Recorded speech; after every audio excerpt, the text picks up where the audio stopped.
Welcome into a fresh new hour of CBS Sports HQ, brought to you by Capital One Spark Cash Plus card. What could unlimited 2% cash back do for your business? What's in your wallet? Jordan Giorgio and Jeremy St. Louis with you. Week 9 of college football is underway, and we have some huge games to get into. A big one tonight on CBS as well. Yeah, we've got some big games tonight. You're going to discuss those games a little bit later. Yes. But to start, we want to look at potential elimination games this week. It has been a wild college football season so far with the college football playoff, the new playoff. There are teams that have little to no margin for error. And if we look at the bracket, what it looks like today, this bracket, I mean, this is incredible. Now, it's notice, no Alabama. Where art thou? Right? Like, no where are you? Texas A&M. Look at, like, we could have Oregon, right? That's crazy. Penn State, This is wild. semifinal, Georgia, Ohio State. You could have an Ohio State and then Oregon or Penn State. Look at BYU, Boise State in there. Title if game. it ended today. Title correct? game. It's going to be fun. It's going to be unbelievable. Okay, so let's dig in because we want to talk about some of these elimination games. And for the first time since 1987, LSU and Texas A&M are going to meet as top 15 opponents this weekend. But way more than rankings on the minds of these two teams. They're trying to keep those expanded playoff hopes alive. And unfortunately, it's looking like only one of these teams will get in, which means both will have to put it all on the line Saturday. One of many potential elimination scenarios to consider as we enter Week 9 in college football. So let's welcome in betting analyst from Sportsline, Mackenzie Brooks, and Cover 3 podcast host Chip Patterson to dive into this. All right, so let's start with LSU and Texas A&M, 7:30 p.m. Eastern time. Top two teams in the SEC. Of course, remember, no more divisions. So both 6-1 on the season. Mackenzie, why is this game a must-win for both? A win here keeps you in the driver's seat of your own destiny. Now, you can hope other exterior things happen, but winning this game locks you in as essentially one of the top 4 teams in the SEC. I'm looking at this as there's a 4-team SEC playoff just to get into the bigger playoff here. So you want to lock yourself in as a top 4 team in the SEC. LSU winning this weekend absolutely secures that for them. With a win, go to 73% chance to make the playoff. And they also have some marquee matchups later in the season to help that as well. Now, the reason with a loss these don't go down the board to literally 0% is, and I'll talk about this more, but there's always a chance of a 5th SEC team if exterior things start to happen in some of these other conferences. But if you want to control your own destiny and be one of the top 4 teams in the SEC, you need to win this weekend. I love that. That's where my focus is too. The conference championship race. I understand that our NCAA tournament bracket brain wants to already think about what the bubble is going to look like and who's going to be involved. But we've got real conference championship races. And here's what I don't think. If we're just going to talk about the way that this playoff has been set up, I do not think that the conference title game loser from the SEC or the Big Ten has any chance of being left out. That means making it to Atlanta, if you are LSU or Texas A&M, would basically guarantee you a spot. And why do I say that? Because they've clearly incentivized the conference championship games by rewarding those first-round buys, and it is not good for the conference commissioner's business to be able to disincentivize this conference championship game. You don't want to have coaches deciding to rest players during rivalry week so that you can maybe avoid playing in the conference title game. No, I think if you show up in Atlanta or Indianapolis, I think you are also punching a ticket to the college football playoff, because I do not see the committee punishing a team that has made the conference title game when we have so many at-large bids available. So yeah, let's focus on the first things first. Like Kirby says, make the main thing the main thing. And for LSU or Texas A&M, you make it to Atlanta, I think you're making it to the playoff. Last year, LSU won this matchup 42-30. You see on the graphic there, the home team has won the last 7 meetings. It's the first meeting with both teams in the AP top 15 since 1987. All right, other teams that are in danger of missing the 12-team bracket include Notre Dame and Navy. If you're the Fighting Irish, kind of doomed when you lost to Northern Illinois earlier in the season, but Navy, a team that could potentially play and win the American this year. Chip, how could they leave Navy out? if Navy wins this game, then Navy's going to have an incredible position regardless of whether they make the American Athletic Conference title, because Notre Dame, based on its remaining schedule, is going to be there. And one thing that the selection committee has done, especially when comparing teams within one loss of each other, like undefeated versus one loss versus two loss, if you've got that head-to-head, that head-to-head matters. So if you are Navy and if you're able to go and get this win, you create a scenario where you go into the American Athletic Conference championship game, potentially even playing against your rival Army. And yet being able to win that would put you in that conversation for maybe getting that 5th automatic bid to the college football playoff. But if Navy is able to beat Notre Dame as a double-digit underdog and run the table the rest of the way, they're going to create a real problem in the rankings, because the rankings are what we're going to use to slot these at-large teams. And if Navy is a one-loss team, when we're saying they lose the conference title game, but they've got that head-to-head result against a Notre Dame team that also could be right up in the mix at 10-2, you would be positioning yourself to be right on that cut line and potentially being able to join Army in the college football playoff. See, this is a fascinating situation because it's about Navy putting the AAC on their back and saying we are a competitive league here. Now, if they beat Notre Dame, to me, that means Notre Dame is completely out of this college football playoff, and that opens up another spot. The situation now with Army and Navy becomes they're still relying on Boise State to maybe crumble if they want to absolutely guarantee that they are a non-Power 4 school coming into this playoff. So losing to Notre Dame, to me, makes it very, very hard to consider yourself to be in this, because then you definitely have to win your conference championship, and I'm not so positive that they're even going to make it with a loss here. So Notre Dame, I think they're out if they lose this game. I think that not only are they out, not only does that put a loss on their record, now they're literally opening up a college football playoff spot to maybe an AAC competitive team, or keeps it with Boise State there as well.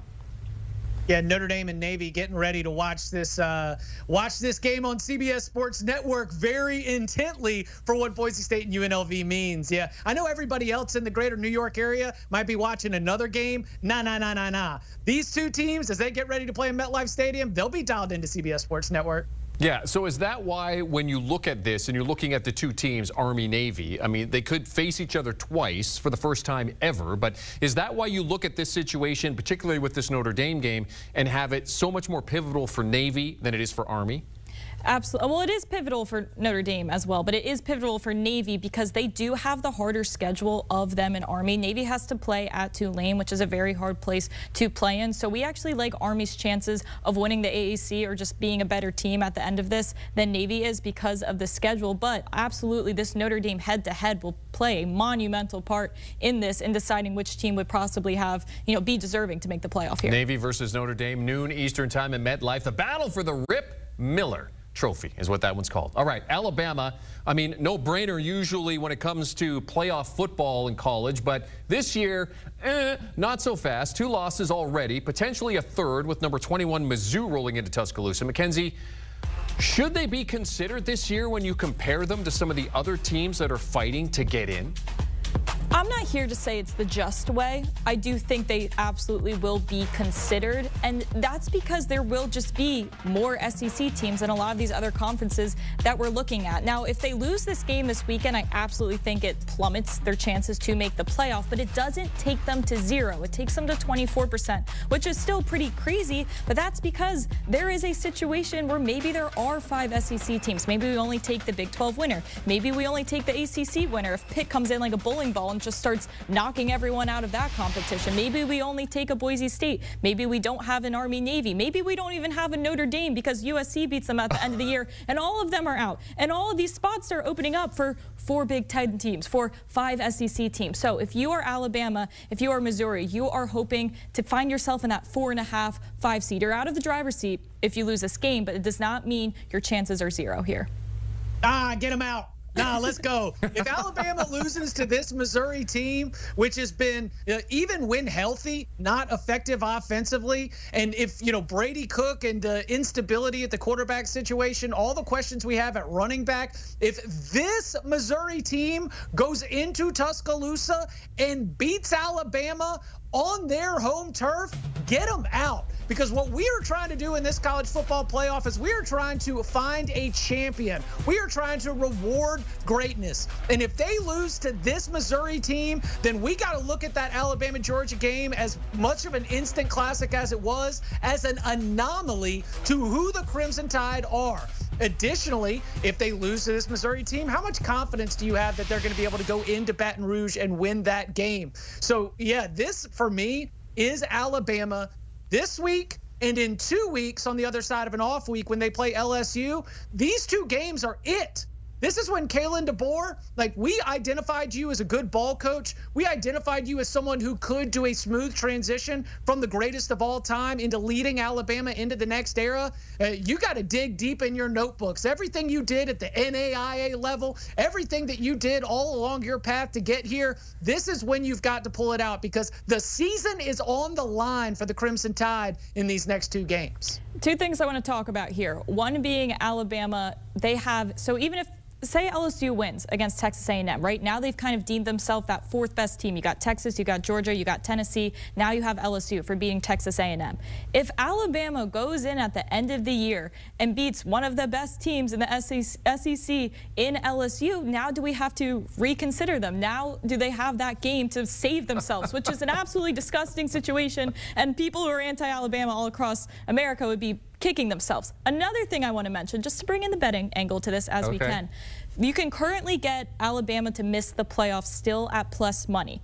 I would act on that now if you are not a believer in Alabama, and if you think they're losing this weekend, this is likely your last chance to get solid plus money value. I think it should already be plus money value, but odds makers know they can take advantage of us. Shocking, I know. But this is probably your best chance to get it before it drops to minus 115. By the way, yesterday when I was in Mackenzie's office, she has a whiteboard in her office, and it looked like the Always Sunny in Philadelphia, the Charlie Day meme, where they got everything on the board, and kind of that's what her board looks like. Chip, it was wild. You would have loved it. Through the permutations. We're eliminating and we're crossing off in 6 SEC teams and one Big 12. Unbelievable. Yeah, it was unbelievable. I love it. Lots of stuff, and I'm sure we're going to incorporate all of that at some point. All right, let's move on. Talk about making changes to your program. Indiana was being outscored by nearly 8 points last season. Now they're beating teams by 35. It's the largest year-over-year change in the last 50 years. However, a loss to Washington this weekend makes their college football playoff hopes even harder, dropping to 24%.